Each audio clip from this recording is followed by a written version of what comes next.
Good morning, students. Today we are going to discuss an important topic in chemistry: photoelectric effect, observation, and equation. Part 3. First of all, we are going to see the observation of photoelectric effect based on the experiment. Point number 1.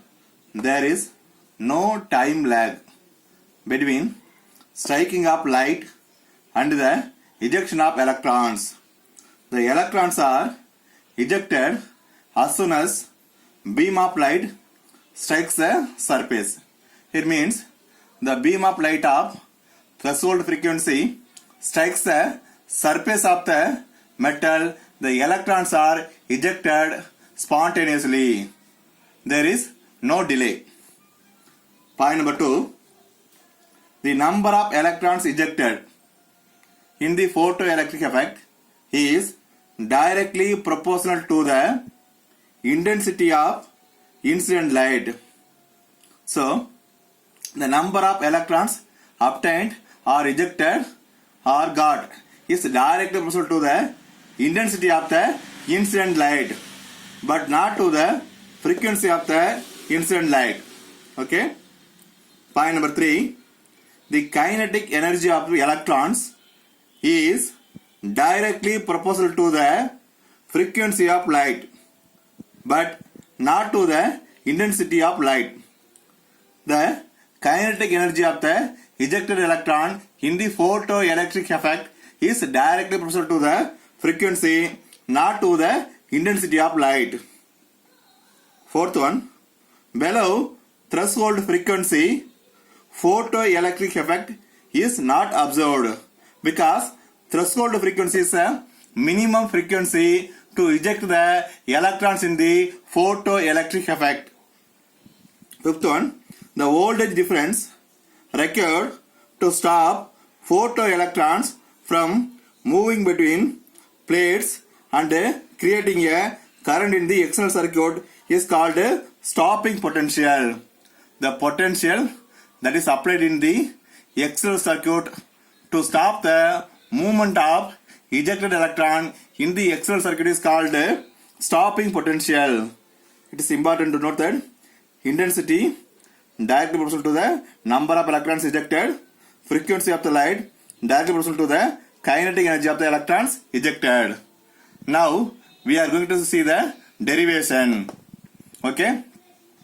Energy of incident light in the photoelectric effect is equal to the sum of threshold energy plus kinetic energy of the electrons ejected.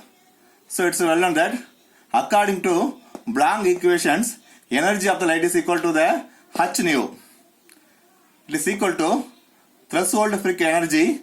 Threshold energy is also equal to h into nu naught plus kinetic energy of the electrons is equal to 1 by 2 m squared. So this is equation number 1, where h is a Planck constant, nu is a frequency of the incident light, this nu, the nu naught, threshold frequency, this is the threshold frequency, then m is a mass of the electron and v is a velocity of the light used. Sorry, there is a small correction.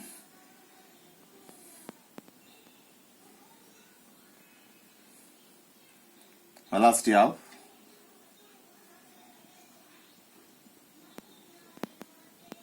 electron.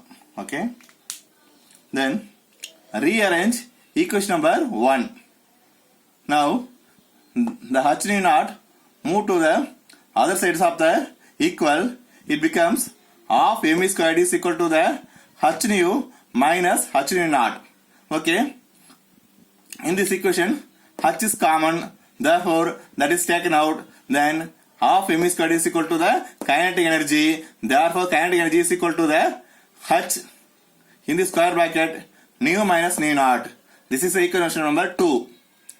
Now, we are going to substitute nu is equal to c by lambda and nu naught equal to c by lambda naught in equation number 2 here.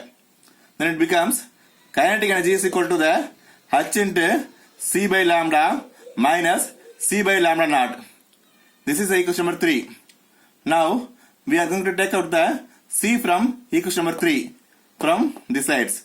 Then kinetic energy is also equal to the hc 1 by lambda minus 1 by lambda naught. Now students, just look out very carefully what is the difference between equation number 2 and equation number 3. Okay, that is very important, because equation number 2 is the kinetic energy of the ejected electron in the terms of frequency. Remember, I again tell you, equation number 2 is the kinetic energy of the ejected electron in the terms of frequencies. But the last equation is the kinetic energy of the ejected electron in the terms of wavelength. Here, nu naught is the threshold frequency. Here, lambda naught is the threshold wavelength. So this is a very important equations and concept. So watch it, use it, also share with your friends. Thank you.